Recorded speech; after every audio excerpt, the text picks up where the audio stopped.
Bruce Daisley, welcome to Engaging Leader. Hello there. Thank you for having me.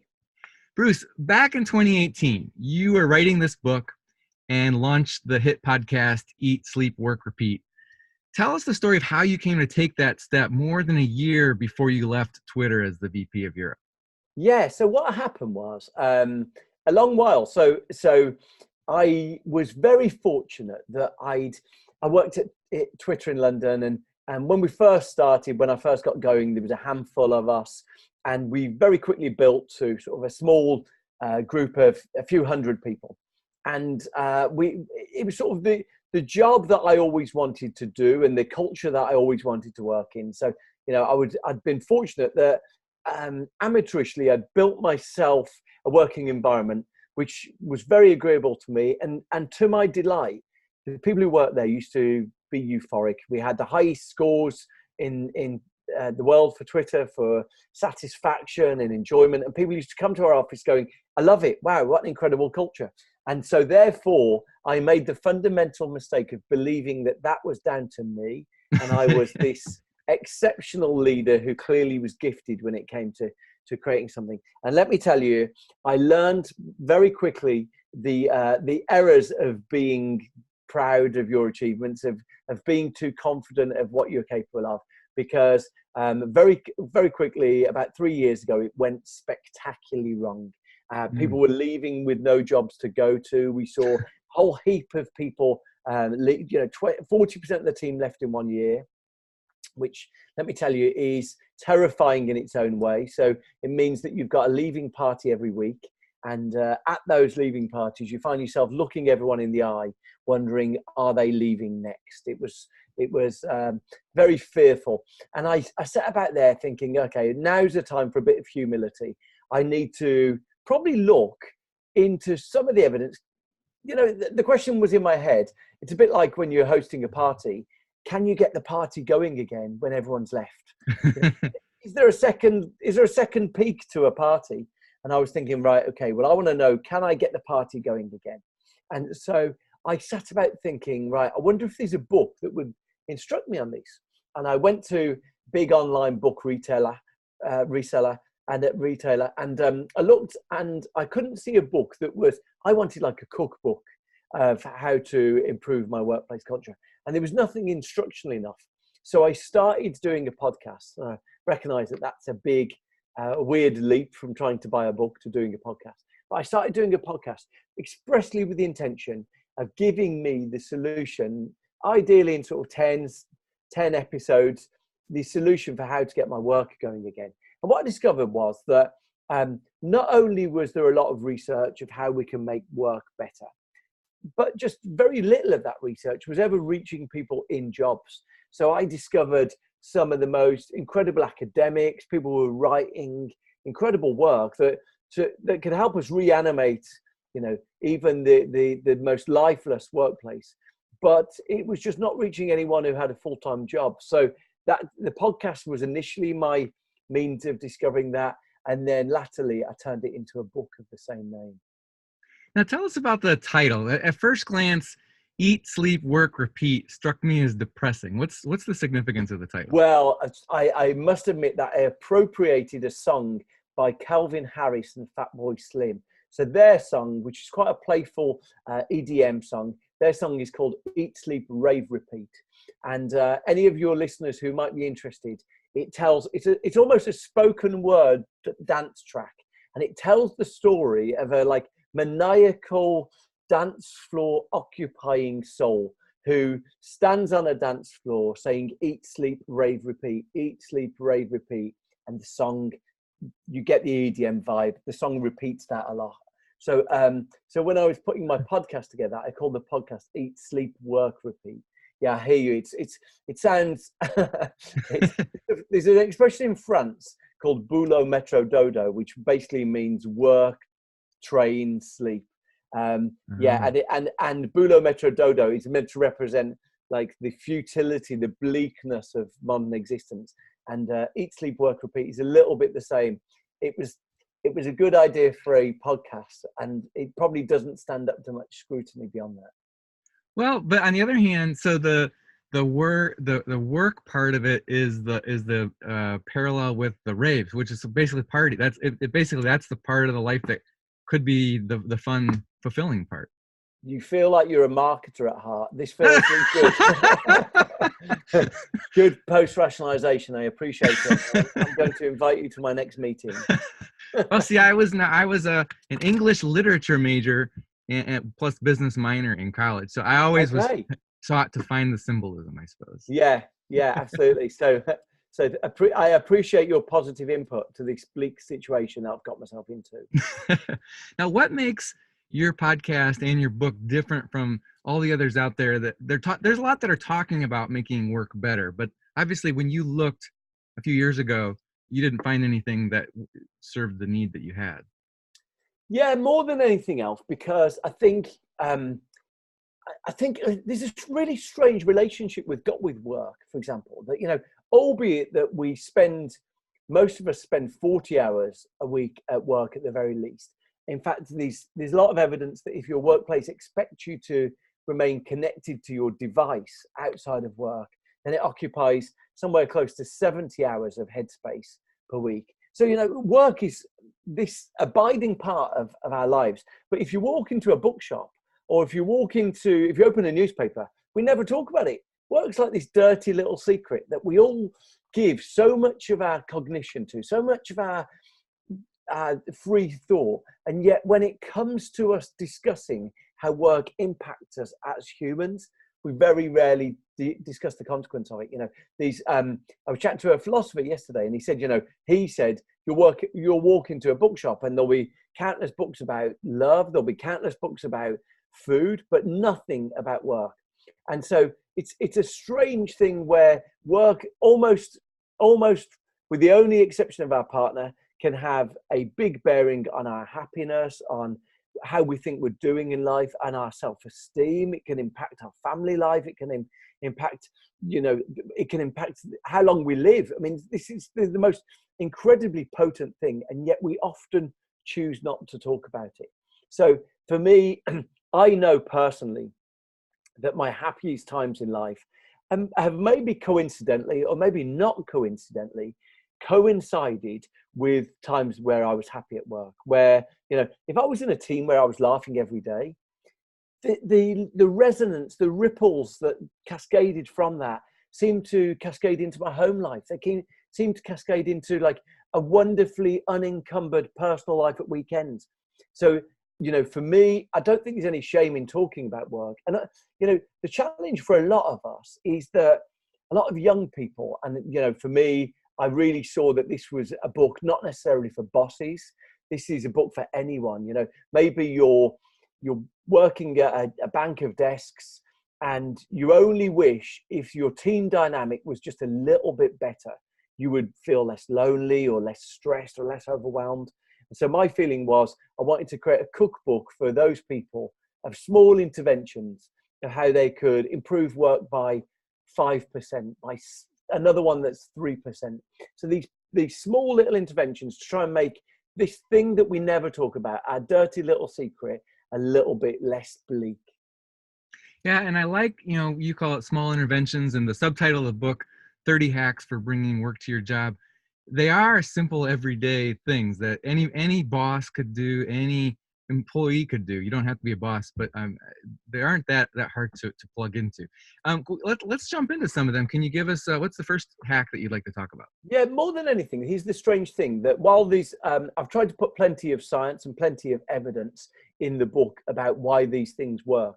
When we get to the interventions, they're remarkably simple. The number one thing that anyone can do to feel less overwhelmed by their job is to turn email notifications off on their phone. I mean, it seems almost so pedestrian that I should feel embarrassed in mentioning it. But the reason why, the researcher who did the research into that, he asked a big group of people to turn notifications off on their phone for a week. Couldn't get them to do it. We're too addictive. We're too far gone. So he said, okay, fair enough. Would you turn notifications off on your phone for a day?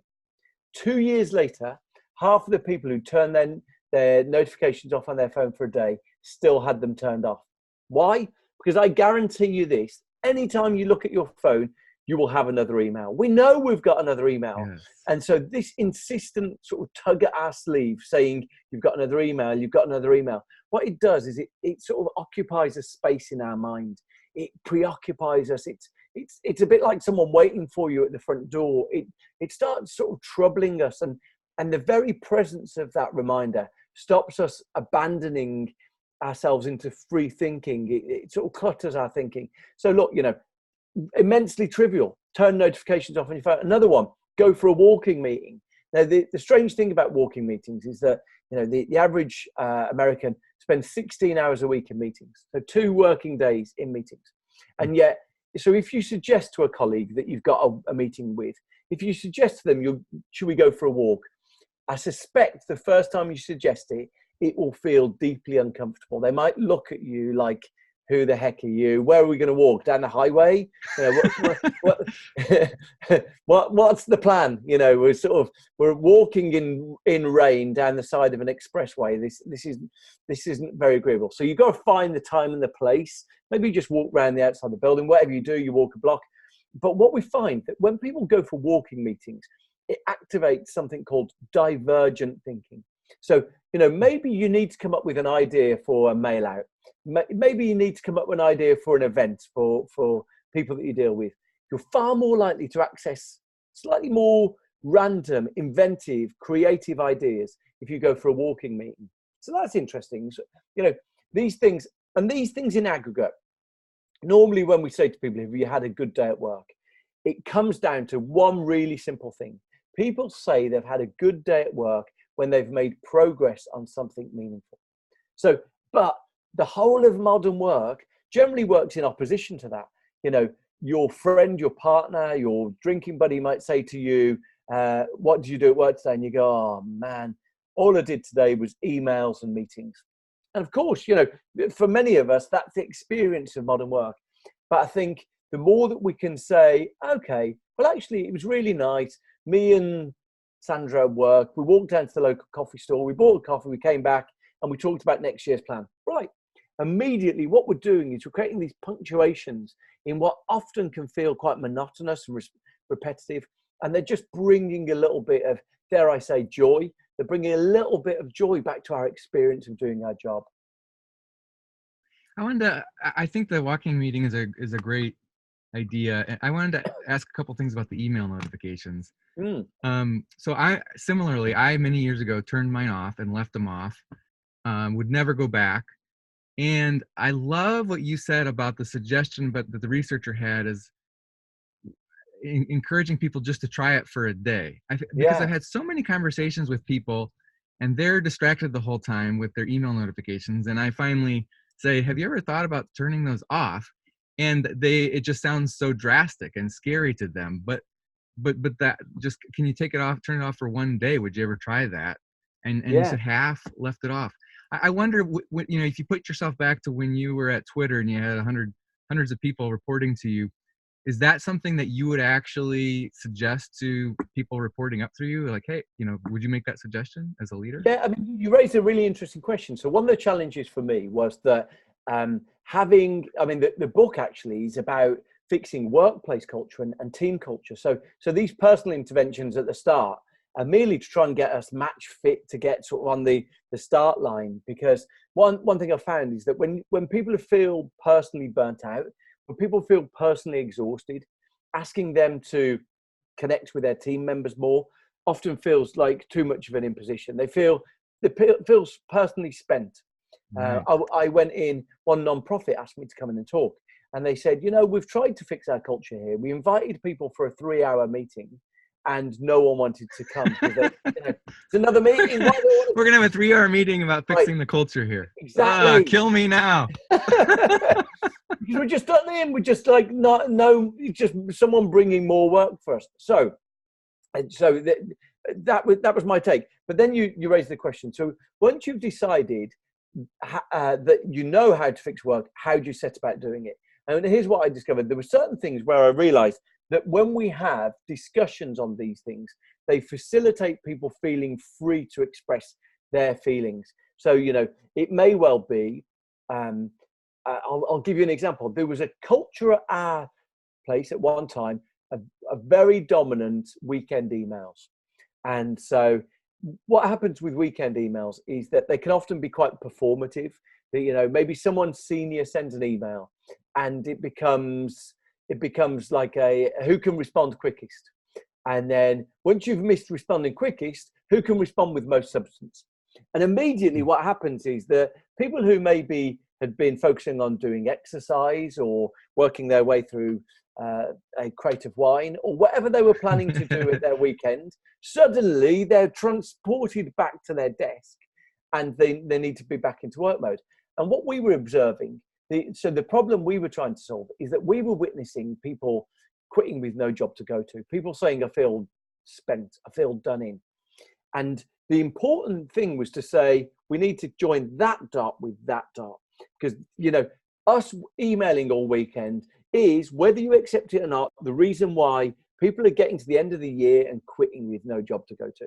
And so unless we address this, and, you know, normally what would happen is you'd say to a boss, hey, can we lay off the weekend emails? And they go, hey, no problem. You don't have to answer it. Answer it on Monday if you want. And so it's an uncomfortable situation. And what we first tried to do is try to ensure that everyone had permission to call out each other on sort of breaching the covenant that we'd forged amongst us. So the agreement that we forged amongst us was that we're going to work sustainably, because it's very easy for any of us. College is a good example. Very easy for any of us to think, I can work till 3 a.m. I can do an all-nighter if I need to. And so sometimes we bring that model to work, that we think, okay, well, I remember I once pulled an all-nighter and, you know, I can work till midnight, no problem. And we delete the fact that when we're in college or when we were sort of in military training, or we actually, you know, we had time where we recovered. We had time where, you know, we weren't operating at that peak. And we delete that from our memory. And it has the consequence that when we delete it from our memory and we try and turn it into like this model of how we're working all the time, it is unsustainable. It's the reason why a lot of startups have this sort of churn and burn model of hiring.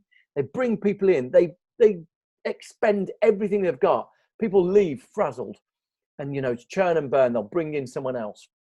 And I think, you know, for any of us trying to build something that feels more positive, more sustainable, getting away from that is really critical. So our view was we needed to model a situation where anyone could say to a colleague, hey, we agreed no weekend emails. Let's talk on Monday. Trying to create those norms of sort of self-policing, really. Yeah, terrific. Well, the book again is Eat, Work, Sleep, Repeat, 30 Hacks to Bring Joy Back to Work. I think I just said that wrong. Eat, sleep, work, repeat. Yep, got that part right. So Bruce, tell us where people can find out more about you, stay on top of your work, and get their hands on your book. Yes. So my website is eatsleepworkrepeat.com. And, you know, along the way there, you'll find conversations that I've had with some of the leading experts in the world on the subject of work, people like Seth Godin, you know, Adam Grant. I've spoken to philosophers. I've spoken to sports people. So, you know, I've tried to plunder as many great intellects as possible, and you'll find all of that on the website. Oh, fantastic. And you're also on Twitter still, I think, and on LinkedIn. What are your handles there? Yeah, Bruce Daisley on Twitter, and you know, I always welcome people connecting with me. Let's build our professional network together, guys, on LinkedIn. Let's add to our collective intellect there. Fantastic. Well, Bruce Daisley, thank you for joining us on Engaging Leader. A pleasure to be on. Thank you so much, Jesse.